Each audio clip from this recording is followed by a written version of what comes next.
nuclear fallout. It's a chilling thought, a scenario we hope never to face. But in a world where tensions can escalate, being informed is crucial.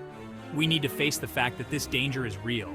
Understanding fallout and how to survive it might just be the knowledge that saves you and your loved ones. This isn't about panicking, it's about preparing. It's about empowering yourself with the knowledge to survive. Now, let's be clear, a nuclear explosion is devastating. The blast, the heat, they're instant chaos. But the danger doesn't end there. Fallout, the radioactive dust that rains down after a detonation, is a silent, invisible threat. It contaminates everything it touches: air, water, food. Exposure can be deadly, but knowledge is power.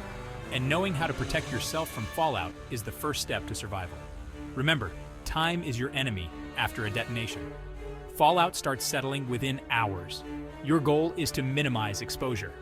The more you know, the faster you can act, and the better your chances of making it through.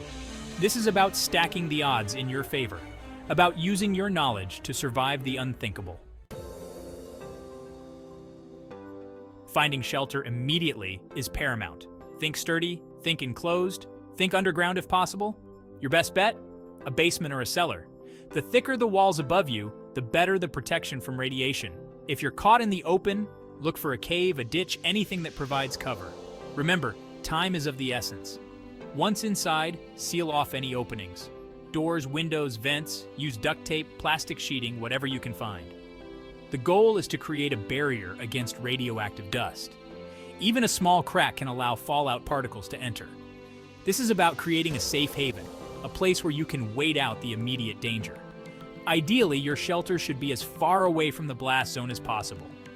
Distance is your friend when it comes to fallout. If you know the wind direction, try to find shelter upwind from the detonation. This will help minimize your exposure to the radioactive cloud. Remember, every bit of distance, every barrier you create, increases your chances of survival.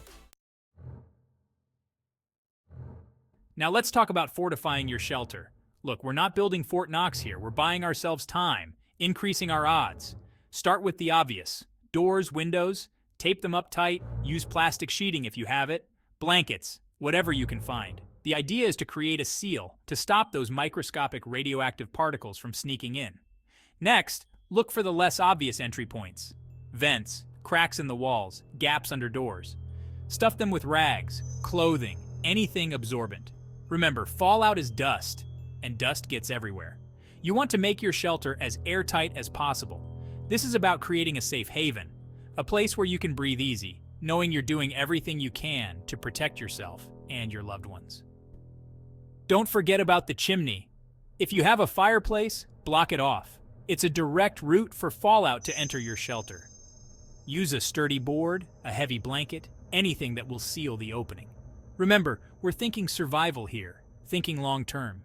Every little step you take now increases your chances of making it through. Section 4. The invisible enemy, minimizing exposure. Fallout is a silent, invisible enemy. You can't see it, smell it, or taste it, but it's there, and it's deadly. That's why minimizing your exposure is crucial. Stay indoors, in your sealed shelter, for as long as possible. The levels of radiation are highest in the first few hours after a detonation, and they decrease significantly over time. When you do need to go outside, cover up. Wear long sleeves, pants, gloves, and a hat. This will help protect your skin from absorbing radiation. If it's raining or snowing, wear a raincoat or poncho. Water can carry radioactive particles, and you don't want that stuff on your skin. Remember, this is about minimizing risk, about making smart decisions in a dangerous situation. And speaking of water, don't drink from open sources. Fallout contaminates water supplies, so stick to bottled water or sealed containers. If you have to use an open source, filter it first. A simple cloth can remove some of the larger particles, but a water purifier is your best bet. This is about staying hydrated, about staying alive. Section 5. Stretching your lifeline. Rationing for survival. In a fallout scenario, your supplies are your lifeline. You need to make them last. Rationing is key. Start by taking stock of what you have: food, water, medicine. Then create a plan for how you'll stretch those supplies. Remember, this isn't a time for feasting, it's about survival. Water is your top priority. The human body can survive for weeks without food, but only days without water. Ration your water carefully, drinking only when you're thirsty. Avoid sugary drinks as they'll dehydrate you. This is about making every drop count. Food is next. Focus on non-perishable items like canned goods, dried fruits, and nuts. These will provide you with the calories and nutrients you need to stay alive. Avoid fresh produce as it will spoil quickly. This is about making smart choices, about maximizing the resources you have. Section 6. Prepared for anything, your emergency kit. Look, surviving a nuclear event is tough, no two ways about it. But it's not about giving in to fear. It's about taking control, about being prepared. That's where your emergency kit comes in. This isn't just a box of supplies, it's your lifeline, your insurance policy against the unthinkable. So what goes in this kit? First off, water. Aim for 1 gallon per person per day. Then food, non-perishables, stuff that'll last. Think canned goods, energy bars, dried fruit.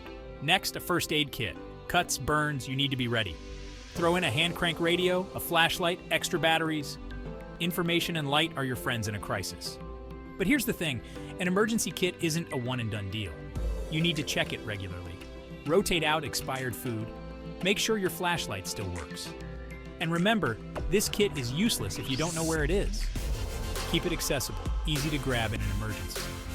This is about being proactive, about taking responsibility for your safety and the safety of your loved ones.